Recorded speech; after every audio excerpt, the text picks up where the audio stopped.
Good morning students. आज हम lesson 5 read करेंगे ईवीएस सब्जेक्ट का, जिसका नाम है एयर।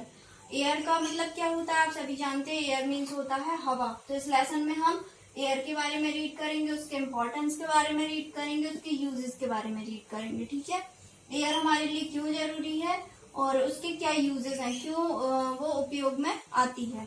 ठीक है, तो आप सभी जानते हैं। देखिए, हमारी जो सराउंडिंग्स है, हमारे जो आसपास में वातावरण है, वो किसकी वजह से है। वो एयर जो है वो हमारे वातावरण में चारों तरफ मौजूद है। तो ये एयर की वजह से ही जो लिविंग बींग्स हैं वो अलाइव हैं, मतलब वो जीवित हैं। सारे लिविंग थिंग्स जो होते हैं वो बिना एयर के जीवित नहीं रह सकते। We breathe using air. हम सांस लेते हैं किसकी वजह से, एयर की वजह से। और प्लांट्स और एनिमल्स भी एयर की वजह से ही सांस ले पाते हैं। The air we breathe must be clean and fresh. जो एयर हम ब्रीथ करते हैं, सांस लेते हैं, वो फ्रेश और क्लीन होनी चाहिए। ठीक है, इसलिए हमारे लिए बहुत जरूरी है कि हम एयर जो है उसको साफ रखें। तो हम एयर को साफ कैसे रखेंगे, पॉल्यूशन ना करके। ठीक है, तो अब देखिए जो एयर है वो हमारे आसपास हर तरफ मौजूद है, लेकिन हम उसको सिर्फ फील कर सकते हैं, महसूस कर सकते हैं, हम उसको छू नहीं सकते हैं। ठीक है, तो जो मूविंग एयर कहलाती है, जो बहती हुई हवा कहलाती है, वो क्या कहलाती है, विंड। ठीक है, और जो स्लोली मतलब जो बहुत धीरे धीरे बहती है जो हवा, उसको हम बोलते हैं क्या, ब्रीज।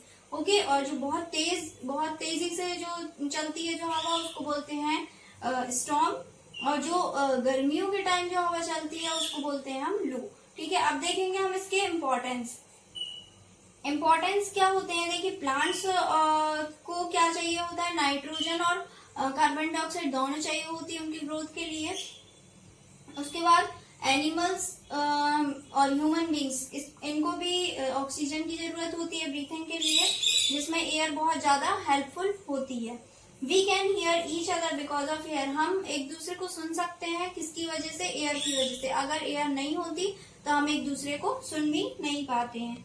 एयर जो होती है वो एक दूसरे तक ट्रेवल नहीं कर पाती है, लेकिन हम इसके मीडियम से एक दूसरे को सुन सकते हैं। Moving air help our cloth dry faster. देखिए, अपन कपड़े सुखाने डालते हैं, अगर तेज हवा चलती है तो हमारे कपड़े सूख जाते हैं। ठीक है, वाटर वेपर जो होते हैं वो एयर की वजह से होते हैं, जो रेन जिससे बारिश होती है। ठीक है, air is needed for burning. हमें आग जलाने के लिए भी किस चीज की आवश्यकता होती है, एयर की। ठीक है, देखिए एक एग्जाम्पल देखते हैं हम। अगर हम एक कैंडल जलाते हैं और उस कैंडल को जलाकर हम उसके ऊपर एक ग्लास का मतलब कांच का हम ग्लास रख देते हैं उसमें, तो उसके ऊपर तो क्या होता है, देखिए उसकी जो एयर है वो कहीं से नहीं आ रही है उसमें, तो थोड़ी देर बाद क्या होगा कि वो बुझ जाएगी अपने आप, क्योंकि जो एयर होती है उसको जो आग होती है उसको एयर की बहुत ज्यादा जरूरत होती है। ठीक है, उसको ऑक्सीजन नहीं मिलती है, इसलिए वो बुझ जाती है। ठीक है, अब देखिए इसमें आपको पिक्चर्स दिए हुए हैं। एयर किस लिए क्या क्या हेल्प करती है। Air help bird to fly. अगर एयर नहीं होती तो बर्ड्स उड़ नहीं पाती। जो सीड्स और लीव्स होती हैं, पत्तियां होती हैं, वो भी एक से दूसरी जगह एयर की मदद से ही जाती हैं। जो विंड मिल्स होती हैं वो भी एयर की वजह से ही मूव होती हैं। और जो सेल्स और बोट्स होती है, शिप्स होती हैं जो, वो भी एयर की वजह से ही सेल होती हैं। ओके, अब इसके बाद हम देखेंगे क्लीन एयर। क्लीन एयर जो होती है वो हमको हमारे लिए क्यों जरूरी होती है, क्योंकि वो हमें हेल्दी रखती है।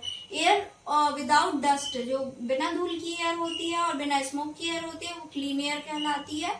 ठीक है, तो वो हमारे लिए बहुत जरूरी होती है। अब हमको क्या देखना है कि हमको एयर को फ्रेश रखने के लिए, अच्छा रखने के लिए हमको क्या क्या स्टेप्स लेने हैं। We should stop littering and spitting on the road. Littering and spitting का मतलब क्या होता है, देखिए जब हम कभी थूक देते हैं, ठीक है, हम कुछ खा रहे होते हैं और हम रोड पे थूक देते हैं, तो उसको बोलते हैं लिटरिंग एंड स्पिटिंग। ठीक है, तो वो हमको रोक देना चाहिए।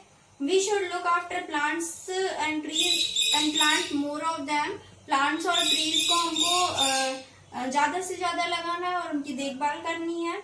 और हमको, अगर हमें छींक आ रही है, अगर हम स्नीजिंग कर रहे हैं, तो हमको हैंकी से स्नीज करना है, ताकि हमारे जो आसपास की जो एयर है वो फ्रेश रह सके।